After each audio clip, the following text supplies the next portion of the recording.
What's going on, everyone? Wood here. So today, if you clearly can't tell, I'm dressed as a British soldier from the French Indian War. The regiment I look like is known as the 35th Regiment of Foot, nicknamed the Water Lilies by the French, as well as Water Lilies, Orange Lilies, correction, given to them, the nickname given to them by the French as well as the British politicians during the 1750s era of British history. So today, I'm not going to do a full rundown on the kit. This shit's weighs a ton now that I'm wearing a jacket. And then there's also the vest and the shirt that's like 20 times my size because I lost a ton of weight beneath that. But anyway, and the hat, so it's hot as shit. And I don't want to do a full video, especially in Florida heat, with my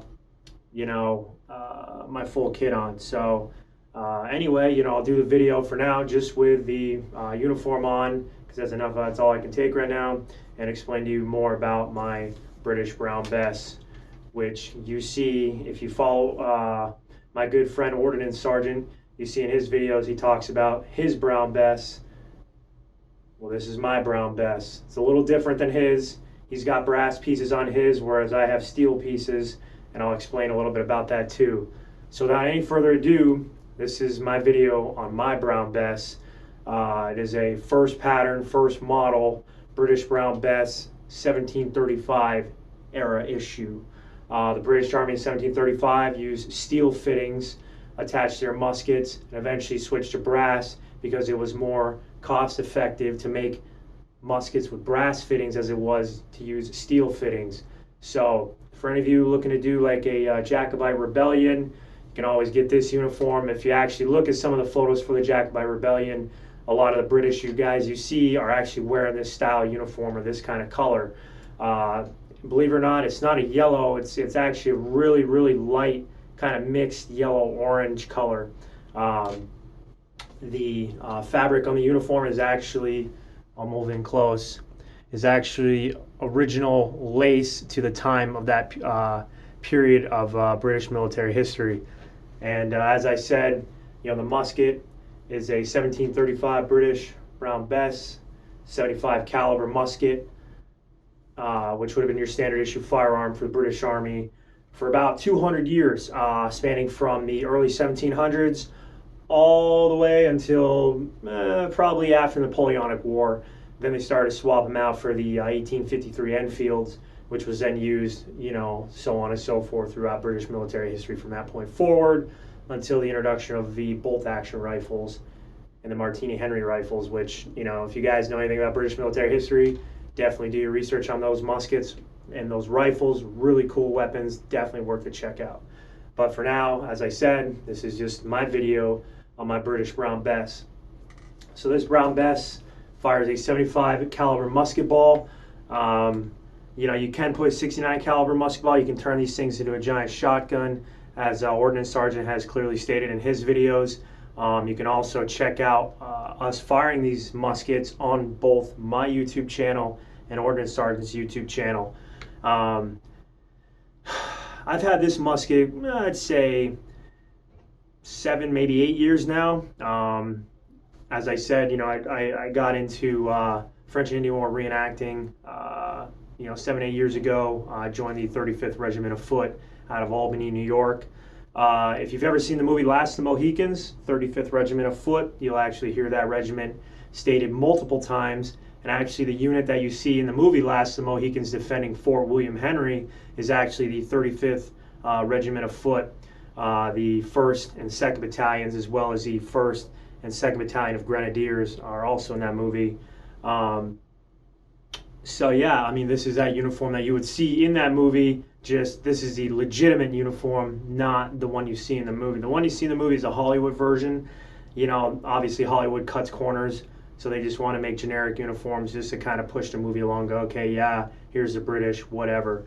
But this is the actual 35th unit uniform that you would have seen at Fort William Henry during the time of the defense of Fort William Henry, as well as the subsequent years after the siege of Fort William Henry in Lake George, New York, which if you've never been to Fort William Henry, I would definitely check it out.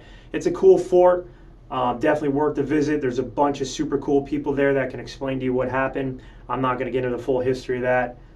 If you want to look it up, you can definitely check it out for yourself. Just check out Fort William Henry or Siege of Fort William Henry.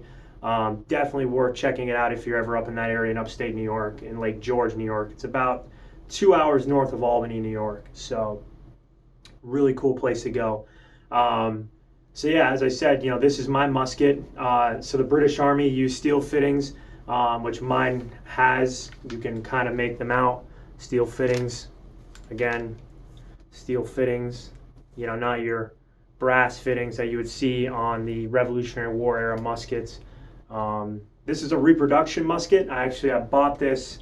I don't even remember the name of the company I got it from. It's been so long.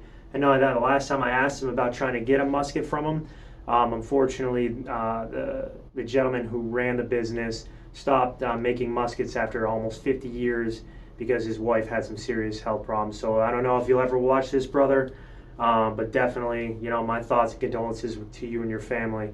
You made a beautiful musket. I love this thing.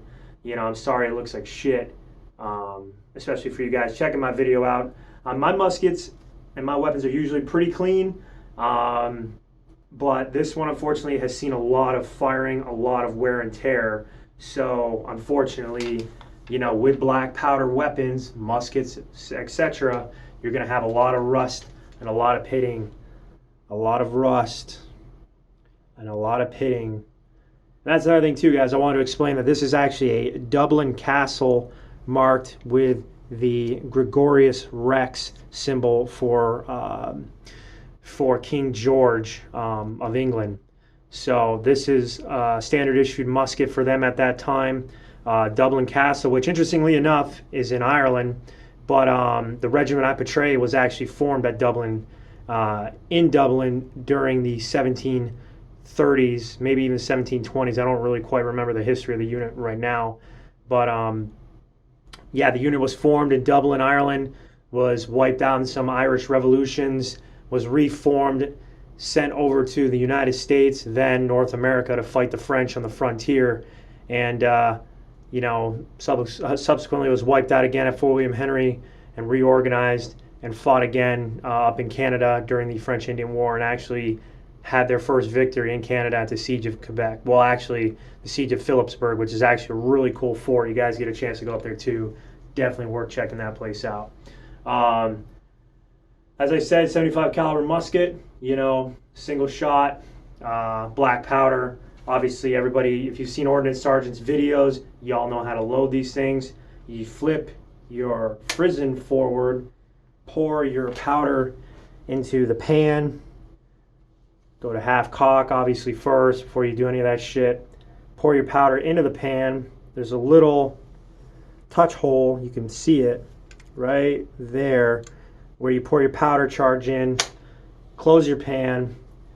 Then you would take what was left of your cartridge, you would dump the powder in, put your cartridge paper, what was used as your cartridge, you put that in after your powder. You would put your 75 caliber ball, but the British Army at the time actually used a 69 caliber ball for their muskets instead of using a 75 caliber ball. Just easier to make, easier to handle, weight a little less. Everybody knows ounces equal pounds. That was true back then too. And they would put the ball inside the barrel, take the ramrod out, as you all know with Ordnance Sergeant's videos. Take the ball, ram it down the barrel, stuff it, make sure it's nice and tight, retract the ramrod, place it back into the musket, go to full cock, and now all you have to do is wait for your commands, which is company make ready, which means that you go from the position of attention to taking a step out, making a T with your feet. Then it would be company present, which again, you'd aim. Obviously, I'm not going to aim in my fucking room. is like that, almost like this, present, and then you would, obviously this is modern day military. They wouldn't do that back then. You would look down your sights, and then you would just go fire, and then you go kapow, and the musket would go off. Now we all know with black powder, sometimes it can be really, really, really tricky, and sometimes your charge is not going to go off, so you might have to cock and fire a second time, or even a third time, depending on what kind of powder you use. But yeah, guys, as I said, I've had this musket for at least 8 years, maybe 10. I love it. I love it. I love it. I love black powder. I love flintlocks. Flintlocks are the coolest thing ever. If you guys don't have a flintlock, definitely check them out. Definitely check out black powder, but also get training in that, because you don't want to go to a range with a black powder musket, not knowing what the hell you do, and then, just saying, fuck it, I'm going to wing it, and just start firing rounds, left and right, scaring the shit out of people, overcharging your musket. It's not good to overcharge your musket. Don't do that. And overcharging your musket means is you put too much powder in your barrel, too much powder in your pan, in your frizzen, and it just makes a giant fireball. It's not good for your musket. So definitely watch YouTube videos, Google it, check out how to load your musket. There's a lot of really good information out there, a lot of good, introductory videos on how to charge and load your musket, fire your musket, and so on, blah, blah, blah, blah, blah, so forth.